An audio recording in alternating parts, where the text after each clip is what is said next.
You are standing in a packed subway car at 6 p.m., one hand closed around the overhead rail, when the train stops in the tunnel and the screech of metal on metal cuts through the car. Then comes the second event. Not the stopped train. Not the crowded car. Not even the people beginning to panic. The second event is the meaning your mind adds to it. This should not be happening. I need to get out. I cannot stand this. If other people lose control, I have to lose control too. That is the decision before the decision. Before you speak, before you push, before you glare at the stranger breathing too close, your ruling faculty is already being asked for assent. The mind wants to protect comfort as if comfort were character. It wants to protect speed as if arriving on time were virtue. It wants to protect the image of being safe by surrendering the very judgment that makes safety possible. Epictetus would not ask whether the tunnel obeys you. It does not. He would ask whether your next judgment does. The train is stopped. The car is crowded. The sound is sharp. But none of these has authority to choose your next response. Pause. Name the impression. Hold the rail. Refuse to let the crowd make the first decision for you. The first boundary is not drawn in the tunnel. It is drawn in the mind. The train is stopped. That is external. The lights may flicker. The announcement may be late. Someone near the doors may start talking too loud. Another passenger may curse under his breath. A woman may grip her bag tighter. A man may ask the same question 3 times, as if repetition can make the train move. Those things are real. They are not yours. This is where most people lose the first contest. They think the contest is between them and the tunnel, them and the delay, them and the crowd, them and the subway system. So they throw their strength at what cannot receive it. They demand timing from steel. They demand calm from strangers. They demand certainty from a stalled train under the city at 6 p.m. That demand has a cost. When you treat the external as if it must obey you, you hand your ruling faculty over to it. You make your judgment a passenger too. You let it be dragged by the screech of metal, the stale air, the shoulder pressed against your coat, the nervous voice behind you saying, "What is going on?"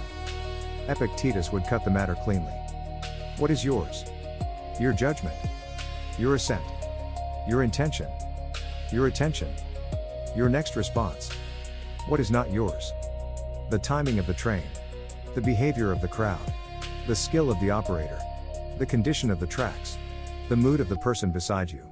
The exact minute the doors will open. The story your boss may tell if you are late. The reputation you imagine losing because you are trapped underground when the workday is already spent. The boundary is severe because reality is severe. But it is not cruel. It is mercy without softness. It tells you where effort can still operate. You cannot move the train by tightening your jaw. You cannot clear the tunnel by resenting the tunnel.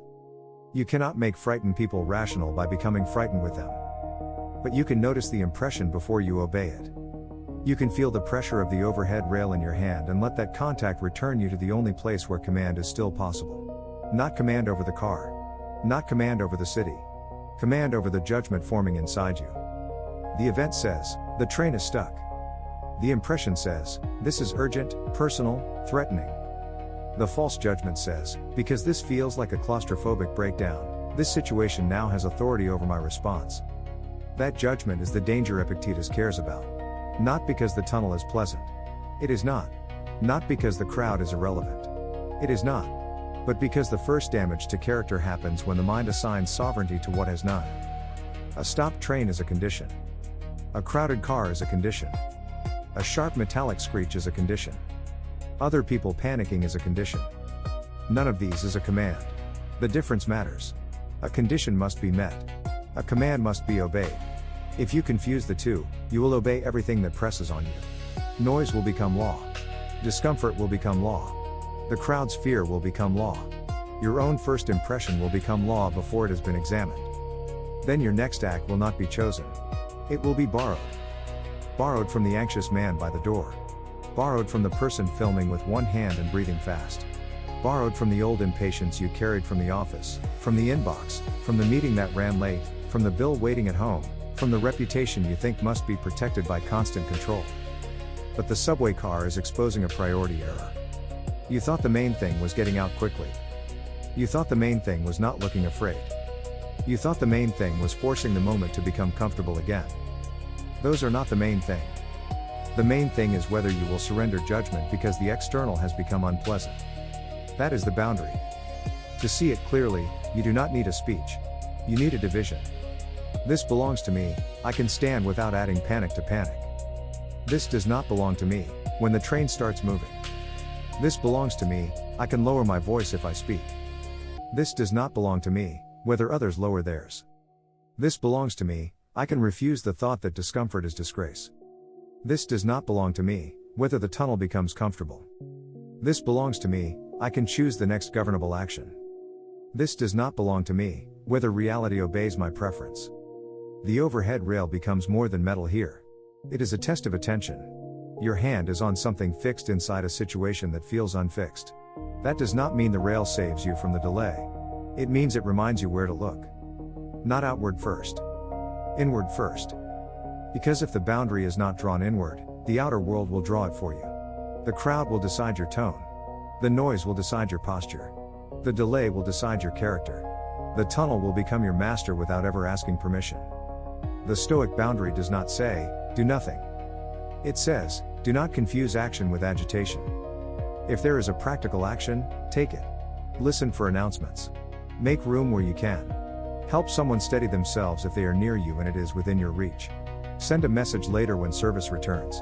Follow real instructions. But do not add a second disorder to the first. The train may be stopped. Your judgment does not have to be. The train may be stopped. Your judgment does not have to be. But to keep judgment from stopping, you have to see the sequence while it is happening. Epictetus does not treat the mind as one single reaction. He divides it. That division is the discipline. First, there is the event. The train stops in the tunnel at 6 p.m. The car is packed. The overhead rail is in your hand. The screech of metal on metal has already passed through the car, and now the silence after it feels almost louder. People shift. Someone asks if the power went out. Someone else says, this is bad. A few heads turn, looking for a person who knows more than they do. That is the event. Then comes the impression. The impression is the first appearance of the event to the mind. It arrives quickly. It does not ask permission. It says, this is urgent. This is personal. This is threatening. This is closing in on me. That impression is not yet a moral failure. It is not yet cowardice. It is not yet truth. It is an appearance. The problem begins when the mind stops examining and starts believing. That is judgment. Judgment says, because this feels unbearable, it is unbearable. Because the crowd is nervous, I must be nervous. Because the tunnel is closed, my choices are closed. Because I can feel the pressure rising, the pressure now has authority over what I do. That is the false sentence. Not the noise. Not the delay. Not the shoulder against your arm. The false sentence. The mind has taken a physical condition and added a ruling claim to it. It has said that discomfort can command choice. It has said that the fear moving through the car can govern your next word, your next silence, your next movement, your next refusal.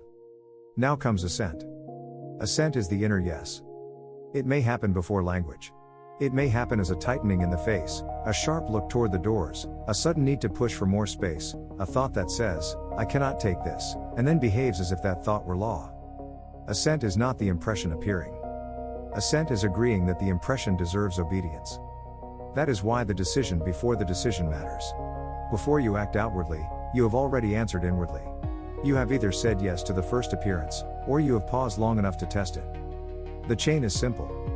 Event, the train is stuck. Impression, this is threatening and personal. Judgment, this situation has authority over my response. Assent, I agree with that judgment.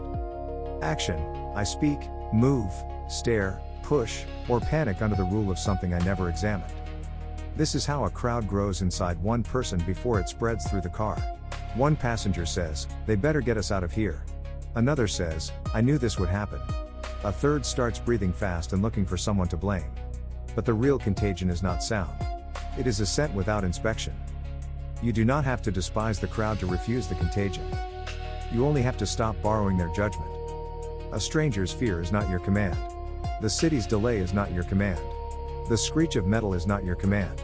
Even the tightness in your own chest is not your command. It is an impression presenting itself. It must be received. It does not have to be crowned. This is where the overhead rail becomes a test. Your hand is wrapped around it. The metal is indifferent. It does not explain the delay. It does not make the air cooler. It does not promise the train will move in 1 minute. But it gives attention a place to return. Hold the rail. Name the sequence. This is the event. This is the impression. This is the judgment trying to attach itself.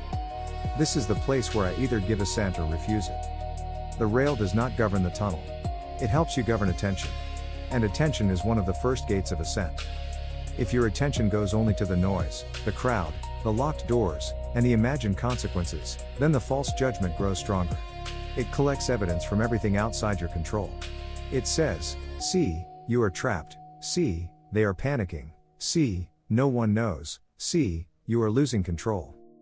But if attention returns to the boundary, judgment has to answer a better question. What exactly is being asked of me now? Not what do I prefer? Not what would make this comfortable? Not what would make the train move? What is being asked of me now? Perhaps the answer is to stand still. Perhaps it is to loosen your grip so you are not pulling against the rail like the rail offended you. Perhaps it is to make room for someone shorter who needs balance. Perhaps it is to say one calm sentence instead of 5 anxious ones. Perhaps it is to be silent because your silence adds less disorder than your speculation. The action changes only after assent is disciplined.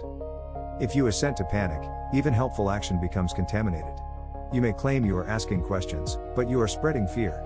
You may claim you are looking for information, but you are feeding the need for control. You may claim you are protecting yourself, but you are surrendering the faculty that makes protection intelligent. So the work is not to pretend the tunnel is pleasant. The work is to refuse the false authority of the first impression. The train is delayed. That is fact. The mind says the delay has the right to decide your conduct. That is judgment. You do not have to agree. You do not have to agree. But refusal is not vague. It has to become practice inside the exact car where the impression is pressing on you. Ascesis is not a dramatic exercise done in clean conditions. It is training under pressure, with your hand on the overhead rail, your shoes planted on the subway floor, the workday still on your clothes, and the city holding you in place at 6 p.m. The first practice is to stop adding language that inflames the event. Do not say, even inwardly, this is unbearable. Say instead, the train is stopped. That sentence is smaller. It is more accurate. It does not pretend the car is comfortable. It does not deny the heat, the crowd, or the screech still ringing in memory. It simply refuses to turn discomfort into a verdict. The second practice is to name the impression without obeying it. This feels urgent. This feels personal. This feels threatening. Those words matter because they keep the impression in its proper rank. It feels this way. That does not prove it is this way in the sense your panic claims. The appearance has arrived. It has not been examined. So you give it a label, not a throne. The third practice is to return attention to the overhead rail. Not as a trick. Not as a symbol that magically steadies you. As a physical boundary. Your hand is here. The rail is here. Your next judgment is here. The tunnel is not yours. The timing is not yours. The mood of the car is not yours. The person muttering near the doors is not yours. But the grip of your hand can loosen. Your shoulders can drop. Your eyes can stop searching for a master outside yourself. Attention can be recalled from the crowd and placed back under discipline. The fourth practice is to shrink the field of action. The undisciplined mind wants the whole situation solved before it will behave well. It wants the train moving, the announcement clear, the passengers quiet, the doors open, the air fresh, and the future restored. Until then, it claims permission to become disorderly. That is a poor bargain. A Stoic does not wait for the whole car to become governable. He asks what one action is governable now. Stand without pushing. Speak without spreading speculation. Make room without resentment. Listen for instruction without demanding certainty. Keep your phone away if using it only feeds agitation. These are not heroic acts. That is why they are useful. They are small enough to be chosen while the train is still stuck. The fifth practice is to refuse the crowd's borrowed conclusion. A person can panic beside you without appointing himself your teacher. A voice can rise without becoming law. A stranger can say, "We're trapped," and your mind can answer, "No, the train is stopped, my judgment is not trapped unless I consent." That answer does not need to be spoken aloud. In many cases, it should not be. The discipline is not performance. It is not proving you are calmer than other people. That would be another false priority, another image to protect. The work is quieter. You refuse to let another person's unexamined assent become yours. The sixth practice is to prepare one clean sentence if speech becomes necessary. Not 5 sentences. 1. We should make space here. Let's listen for the announcement. Give her room to hold the rail. I'm standing still. A clean sentence serves the moment. It does not dramatize it. It does not compete with panic. It does not ask to be admired. It carries conduct back to responsibility. The seventh practice is to watch the shadow without letting it write the script. The claustrophobic breakdown is the feared image. It says that because the car is packed, the self must collapse. It says pressure outside must become collapse inside. But this is only a shadow cast by judgment. It is not proof. It is not command. It is the mind imagining surrender and then calling surrender inevitable. So you answer it with sequence. Event, packed subway car. Impression, I am closing in. Judgment, this pressure has authority over me. Assent, yes, I must react from it. Correction, no, I will pause before assent. That sequence is ascesis. You repeat it not because repetition sounds profound, but because the old habit is also repetitive. The mind has practiced surrender many times in other forms, at the inbox, in traffic, during a meeting, in a family argument, while waiting on a bill, while watching reputation tremble in someone else's hands. Now the subway car reveals the same pattern in a harder room. Good. Training has arrived in plain clothes. The car is crowded. The rail is overhead. The train has not moved. The screech has already done its work on the senses. Now your task is to keep it from doing work that belongs to judgment. Pause. Name. Return. Shrink. Choose. Repeat. That is not escape from the tunnel. It is command inside the tunnel. That is not escape from the tunnel. It is command inside the tunnel. And command inside the tunnel must become conduct. A man can understand the boundary and still behave badly. He can say, "This is not in my control," while taking up more space than he needs. He can know the word assent and still throw his fear into the car through his voice, his eyes, his elbows, his impatience. That is why Stoic discipline does not end in private recognition. It has to come out through duty. You are not responsible for moving the train. You are responsible for not becoming another source of disorder. That is the first duty in the packed subway car. The crowd is already carrying enough. The operator has a job. The transit system has its own failures and limits. The person beside you may have a child waiting at home, an aging parent expecting medicine, a second shift starting soon, a bill due tonight, a boss who does not care why anyone is late. You do not know. You only know that the train is stopped, the car is tight, and panic wants helpers. Do not help it. This does not mean you become cold. It means your concern becomes clean. If someone loses balance, you make room. If someone needs the overhead rail more than you do, you adjust. If an announcement comes over the speaker, you stop talking and listen. If people begin inventing stories, you do not feed the invention. If a question needs to be asked, you ask it without making your fear the center of the car. Responsibility is not owning the outcome. It is owning the manner in which you meet the outcome. That distinction matters. If you make yourself responsible for the train moving, you will fail immediately. Then frustration will claim permission. If you make yourself responsible for everyone else becoming calm, you will fail again. Then contempt will claim permission. If you make yourself responsible for not feeling pressure, you will fail a third time. Then shame will claim permission. Epictetus gives you a stricter and fairer assignment. Govern what is yours. Your intention can be just. Your attention can be trained. Your speech can be measured. Your body can take only the space required. Your judgment can refuse the lie that discomfort cancels duty. The overhead rail is still there. Your hand is still on it. That small fact becomes the place where responsibility enters the body. You do not grip it as if the rail must answer for the tunnel. You hold it so you can stand steady enough not to lean your disorder into someone else. Conduct begins there. Not in a grand gesture.